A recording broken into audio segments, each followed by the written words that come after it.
All right, welcome back to Fight Talk, where we talk combat sports. My name is Austin Owen, and today we've got the recap of UFC 309. Jon Jones defeats Stipe Miocic.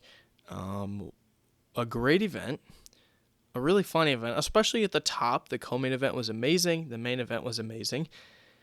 And Jon Jones is the heavyweight champion. So some interesting talks now. Obviously, the main talks at this point are the Tom Aspinall talks that are going on, and it seems like maybe for the right price, Jon Jones is warming up to that. Certainly feel better at this point right now, today, on Monday afternoon, than we really ever have before about that fight. We're feeling a lot better now. Obviously, Tom Aspinall is waiting for that, but we'll talk about all that in a second. The fight itself went like many people expected it to go, which was pure Jon Jones domination. I expected this on my preview show before the fight. I think I uploaded it on Thursday. I explained this. I thought Jon Jones would get a third round finish. That's exactly what he got. A crazy kick, by the way, to the stomach there. I mean, just an incredible move. His leg kicks are so incredible. But I uploaded a video last week at some point, probably maybe 2 weeks ago at this point, about Stipe Miocic's chances and why was everyone counting this man out. I gave a lot of reasons on why I thought Stipe actually had a shot in this fight. Now, as I thought about it, I ended up picking Jon Jones to win this fight in decisive fashion, just like he did. But I gave Stipe a much bigger shot than a lot of people gave in this fight. And frankly, Stipe Miocic looked similar to Mike Tyson in this fight. Now, there's a difference. Now, here's the thing. Stipe wasn't out of this fight. He just ran into a much better animal. But what we saw from what Jones did to Stipe there, a lot like what DC did to Stipe in their second fight. Right? But Stipe, obviously, was facing a different finishing ability in Jon Jones. So Jon Jones was able to finish him. I mean, that first round was just heavy ground and pound. No one has... Maybe Tom Aspinall, honestly. Tom Aspinall's is up there, but very few people have the same amount of ground and pound, the ability, the pure domination that Jon Jones has. But obviously, two of the judges, and I gave it 10-8 to Jones in that first round. Just massive elbows from Jones. First 2 minutes, he went leg kicks. I think it was a minute and a half, and he got the takedown and just dominated Stipe there. Stipe's an absolute warrior to be able to even survive that. And then the second, I had it 10-9 Jones. He didn't take it to the ground that round, but obviously Stipe was quite slow and hesitant. And there's never an opportunity where Stipe's not a one-punch knockout guy either, and there was never the opportunity where it was like, oh, it's just going in his favor. He would have had to put a lot of punches together, and he just didn't have the time to do that and just didn't have the awareness to do that. But Jon Jones looked great. And honestly, for everyone besides Dana White. Obviously, Dana's had number one pound for pound this whole time. By the way, let me touch on that. Jones has always been the GOAT. He's always been the GOAT. But Dana's saying, as long as he fights, he'll be number one pound for pound. That's not how pound for pound lists work. It's about activity and domination. So you might be the GOAT, and you might be on the back end of your career and be slowing down a bit, which Jon Jones isn't slowing down much. It's slowing down a bit. Doesn't mean you're the number one pound for pound guy. Ilia Topuria, Alex Pereira, Islam Makhachev, a lot of good guys. But Jones is putting himself in that conversation again this week. He's put himself back in that conversation. He's always been the GOAT. That's never changed. After the fight, does the Trump dance, points to Trump and shares a moment with him after, gives him the belt. Fantastic moment there, but what a fight. That kick was incredible. And honestly, he looked like we figured he would look. He is still just as dominant at heavyweight as he was at light heavyweight. And he could do this for a long time yet. He could do this for a long time. I don't think he's going to. And he said it he has such a powerful position now. The fact that he can walk away during these negotiations, that's big. But there's going to be some massive negotiations now taking place with Tom Aspinall. Before he said, give me the fun fights. Give me Alex Pereira and Derek Lewis. He said that Wednesday of fight week. And it seems like now, I think we're going to get the Tom Aspinall fight. I really do. I really think we'll get that. And that's going to be massive. And that's going to be so big. And I said this on the preview show. Jones mentioned that maybe Aspinall wouldn't be as big, as a name on the resume. Say, it won't matter in 20 years. I think it does, because I think the guy that just fought, I don't think he'll be the heavyweight GOAT for long. And I think Tom Aspinall is going to take his place. I think in 20 years, Tom Aspinall will be the heavyweight GOAT. He's winning that dominantly. He's that good. He looks like a young Jon Jones. Quick finishes. So that'd be, if he could beat Tom Aspinall, might not mean as much now, but in the future, when Tom Aspinall, when we see what he is, that'd be a big deal. And if that fight happened tomorrow, man, I have no idea who I would pick. I was leaning Aspinall, and after seeing Jon Jones in there again, after an injury and a year and a half off, he looks good. The leg kicks are there, the wrestling is there, the ground and pound. He looks really good. So congratulations to him. I know that the fans aren't always on his side at this point in his career. Doesn't seem to bother him too. I think it bothers him a little bit, but it doesn't seem to bother him too much. And frankly, that's the hardcore MMA base. The hardcore MMA base isn't huge Jon Jones fans right now. You still have that casual MMA base that tunes into all the pay-per-views, isn't watching every weekend, but tunes into the pay-per-views. They're still a massive Jon Jones base. They're still tuning in for just a few guys. They're tuning in for O'Malley, Jon Jones, Conor McGregor, right? Maybe Pereira now, maybe Topuria now, but they're tuning in for those guys. That base right there, which is a massive base, they're still massive Jon Jones fans. And they're still they're the reason at this point why a Jon Jones fight week, it elevates above other pay-per-views. So, because of that, Jon Jones is still a massive name in the sport. He's still a massive player. And these negotiations with the young Tommy Aspinall are going to be quite interesting, because Aspinall, he looks good. He looks really good. The win against Pavlovich, the win against Curtis Blades, at 304, he looks good. And so I hope that fight happens. It's probably the biggest fight we have right now in the UFC, at least. I would have said a short time ago, Ilia Topuria and Sean O'Malley could do better. Now with the loss for Sean O'Malley, it's still a big fight, but I don't think it's as big as this fight. I think Jon Jones and Tom Aspinall is the biggest fight we have in the UFC at this point. And it's not one of those fights where we talk about it this week and then it starts to fade away. No, there's going to be a lot of pressure on the UFC to make this. Because this isn't just me on a podcast talking about this. This isn't just the hardcore MMA base talking about this. MSG, the Thursday press conference, they were chanting Tommy Aspinall. They're chanting Tommy Aspinall all week there. They're cheering so hard for Tommy Aspinall. They wanted him to bring it. They cheered when Joe Rogan brought up Tom Aspinall. I mean, there's a lot of people that want this. And those people aren't going to let off next week because fight week's over. They're not going to let off in a month. People are going to be begging the UFC to make this fight. And so that's why I think the fight will be made, because, frankly, there's a lot of things Dana can do and people are mad about, but then in a week they forget about it. This fight is not like that. This is a completely different thing.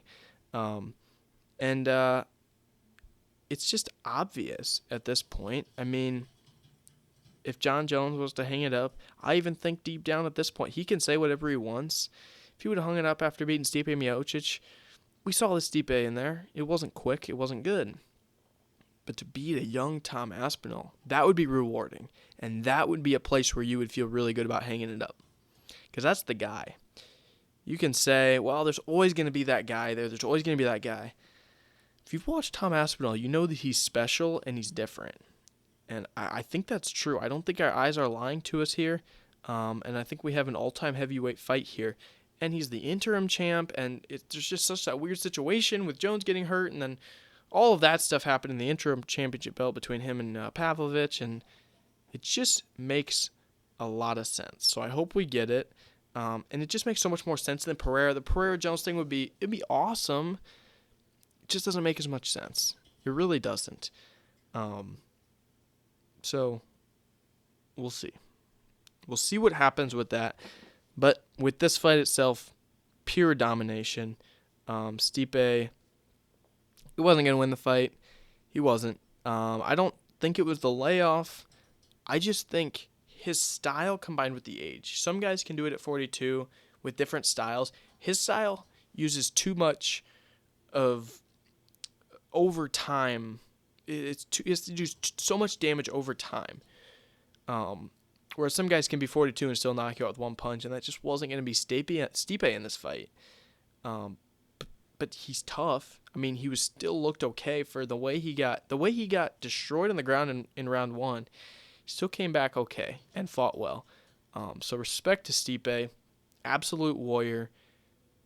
The guy's he's probably gonna be the best fighter of all time to have like just zero retirement like hoopla around him. Everyone's talking about Jon Jones, Tom Aspinall on Monday morning, and nobody's talking about Stipe. He just retired, it's exactly how we'd want it, right? I mean, that is Stipe. He never tried to sell the fights that much or build them up or get in a ton of trash talk. He's just gonna go back to Ohio and fight fires and do his thing now. And that's good. That's who Stipe is. There's not that many Stipes left in the UFC. And so, yeah, it's just interesting. No video after the event, which is hard to do. You can't really do a video after the final fight, and the moment was all Jon Jones's, and it's hard to do.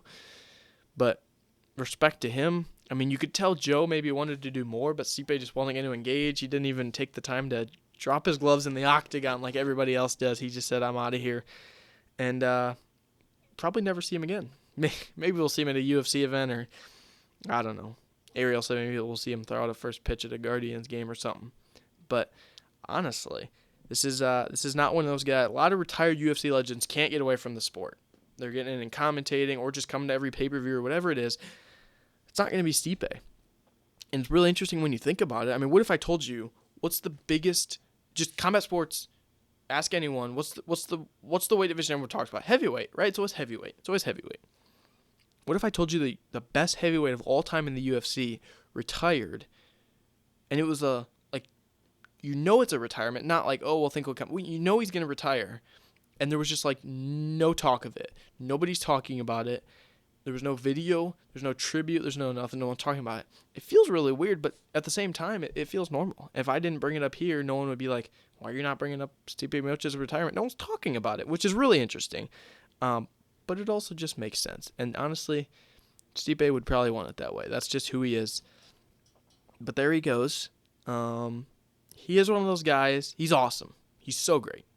One of the best of all time. But he is one of those guys that you look and you say, someone's going to take that. You know, if Jones was a heavyweight, he would have been the best heavyweight. It feels like Tom Aspinall could be that, or someone else. There's not a ton of up-and-comers that you can say in the UFC right now. But there's some guys you look at and say, whoa, like Ilia Topuria right now, like, whoa, that could be a while to find a better featherweight than him. And with Stipe Miocic, I think now it could be a decade or 2 decades, but I think we're gonna pass him up. But respect to him, he's awesome. And for Jon Jones, go fight Tom Aspinall. Go fight Tom Aspinall, please, for the love. It's such a big fight. But again, whether or not the hardcore UFC fans want it this way, there's still nothing like a Jon Jones fight week. Honestly, even with the huge fight on Friday night, a lot of people still talking about the Jon Jones fight. A lot of people still watched it. So I wondered about that too, if less people would tune in, just because, you know, there's those few people that tune in 3, 4, 5 events a year maybe. They were for sure tuning into Mike Tyson, Jake Paul. I was thinking, will they tune into that on Saturday night too? I mean, they hardly spend any time out of their year watching combat sports. Will they spend 2 nights out of their weekend to watch it? And it seems like a lot of people did. Jon Jones still drawing a great crowd. Madison Square Garden is awesome. The fans were awesome. But yeah, that is Jon Jones. He is still the champ at heavyweight and still looks like he'll be getting back in there. Certainly seems like it. Hopefully we get a decisive retirement at some point for him, like we did for Stipe. Charles Oliveira wins by unanimous decision. How about that? Fights Michael Chandler. This was a fight that was dominated by Oliveira for 4 rounds. He decisively won the first 4 rounds. Chandler won the 5th round pretty decisively as well, I would say. But Charles just dominated. Absolutely dominated on the ground. really at no point, I mean, Chandler landed a few good shots, but he was gassed. He's in such good condition, by the way. But for Charles, it was pure domination, and he was cutting off the octagon so well. That was the biggest thing to get to the takedowns, is Chandler had nowhere to go. Charles was cutting it off so incredibly well. So we go 4 rounds. Charles is dominating. But it feels like if there's anyone who's in the condition and has the power to pull this off, it's good old Michael Chandler. It is good old Michael Chandler. And you still felt like we were going to get something else. And we did. We ended up getting a 5th round where they start striking, and Chandler nearly gets a finish. Chandler rocks him, and Charles reaches up for the eye, and it feels like Chandler might get the finish. He gets the takedown, and then unleashes a nasty ground and pound, which looked for quite a few shots to be straight to the back of the head. The referee does absolutely nothing about it. Really scary moment, by the way, there. Like, those are scary, scary shots. I watched it back. Straight to the back of the head. You could see, I don't know if anyone saw this, you could see when they hit a different angle, you could see DC and Hunter Campbell sitting there going, how? How are you not stopping that? It was so clear. So that was interesting. Chandler, if he almost got the finish up top, he was even closer to getting the finish on the ground. I thought they were going to stop it. Some refs would have stopped it, frankly. It was so close. But Charles survives, and then they get back up top with like a minute left, I think. And then Chandler does the crazy thing where Charles is on his back and slams him twice going backwards. And I thought Ariel pointed out something really good. That round really did a good thing for Chandler's reputation. If he gets dominated round after round after round for 5 rounds against Charles Oliveira, he's for sure looked at as a guy who can no longer compete with these top guys at 55. He's also looked as a guy who's not necessarily going to give you the show. Took a lot of time off, right? We didn't know what he was going to look like. And if he just goes out there and gets out-wrestled for 5 rounds and dominated, that really hurts his reputation. But with this, he kept that fun fight reputation. He kept the reputation that, hey, you can wrestle him for 4 rounds, but he's still going to pull something off and maybe finish you in the 5th. He kept that against Charles. And so, obviously he cut a really good promo, honestly. He said, I'm still the best showman in the UFC. And then said, Conor McGregor, if you can get your stuff together, come fight me. I thought that was the best move. I said if he wins, don't call it McGregor, but if he loses, you got to. And honestly, if he gets dominated, McGregor can just be like, heck no. But after that fun finish, we now look at this as a fun fight, right? We don't look at this, at least for me, when I look back at this fight in 3-4 years, you say they fought once and then twice. The first fight, super fun fight. Second fight, I think we also call it a fun fight. I don't think we see the fact that Charles dominated for 4 rounds. I think we look at the 5th round and say that was another really fun fight. Michael Chandler kept that reputation of being a fun fighter. So I think that's how we're going to look at this fight, and that is a great thing for Michael Chandler. Should fight as hard as he can now for McGregor next. For Charles Oliveira, you're going to get Arman and Islam to fight. I think he should wait it out. There's no reason he should fight anyone else at 55. I think he should wait it out. And then I think he should fight the winner of that fight, and he could do it. He could really do it. I mean, we call this guy a finisher now and the most beloved fighter and all these things. We could still call him a champion once again. Seriously, he looks really good. The striking was really good. He was super patient. We know how good he is on the ground. It was really good. And also props to Chandler. He got in a lot of positions where Charles could have finished him, and he didn't get finished, honestly. Most guys are getting finished in a lot of those positions by Charles. So respect to him for that. And then there was the Bo Nickel Paul Craig fight. Way too big of a step up, obviously. I mean, Paul Craig is a guy who's beat Magomed Ankalaev and Jamal Hill and really good fighters. This was too big of a step up, especially when you're not fighting all the time. Cody Brundage felt like a step up, and this was like climbing up a mountain. I mean, this was huge. But the first round was super close. I had it for Paul Craig. Could have gone either way, but then Bo won the next 2 decisively. He landed a lot of big rights. He just doesn't have a plethora of punches. He had the jab and the right and the body shots, but just doesn't have the hook and the uppercut and all those things. We didn't see anything like that. So he's got a lot to learn there. And then he landed a big shot that compromised Craig in the third. And that was really all that happened. It was a boring third round besides that. And then the fans in MSG are chanting overrated and all of these things. And I slightly understand it. We've talked about the fight with him and Hamzat. Let's chill with that a little bit. Hamzat destroys this guy if they fight right now. He's got a lot of work to do. And I understand not going for the takedown. Paul Craig is an absolute submission artist genius. I get it. But if you're not going to go for the takedown against Paul Craig, how are you going to beat some of these other top wrestlers and submission guys, right? If that's your bread and butter, right? And again, the striking, it's just too simple. He's got to have more up top. So that's the negative part. And the other part is just way too much too fast. Paul Craig's a savage. But then on the bright side, he's fighting a guy who just beat Jamal Hill and Magomed Ankalaev, not just, but beat them in his career and dominated the fight and won decisively. Maybe won 3 rounds in the fight. So he fought without wrestling. He can fight without wrestling. And he can outstrike a guy like Paul Craig, a guy who's been a ranked guy in his career and a contender and a good fighter. And he can use his second best attribute, which is his striking behind his wrestling, and just outstrike a guy and beat him 3-0.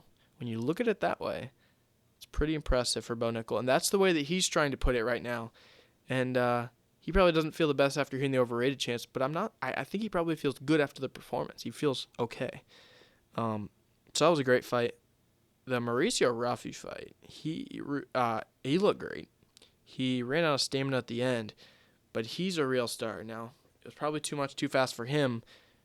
Now, he knocks out most guys there. Lontop was a animal in there. He took so many tough shots, but he's the real deal. So keep an eye on him. The Fighting Nerds, Elon Musk put on the Fighting Nerds glasses. That was good to see. So keep an eye on not just him, but all of the Fighting Nerds. I mean, that's one of the best stories we have in combat sports right now. And then Jim Miller gets a quick submission win. That was fantastic. And then I want to shout out Oban Elliott as well with a TKO over Basil Hafez. So it was a good card. It wasn't the deepest card top to bottom. We'll see much deeper cards this year when you look through it. But at the top, you got a Jon Jones knockout and a great 5-round fight between Michael Chandler and Charles Oliveira. That's pretty good right there. That's pretty good. So a fun weekend of fights. The best weekend we've had this year and probably in a long time. Mike Tyson, Jake Paul Friday night, and then UFC 309 Saturday night. Next week, they're going to Macau, and it'll be an early morning. We'll have a post-show. After that, I can't wait to talk about that. There's some good fights on there. But it's going to be an early morning for us. Those over in Europe will be watching at a more decent time. So I'm sure they're happy. But us Americans will have to get up early for that one. But that was the UFC 309 recap. Jon Jones is still the champion. Now, please, for the love, go fight Tom Aspinall. But for now, I'm Austin Ullman. And this has been Fight Talk. Thank you for tuning in.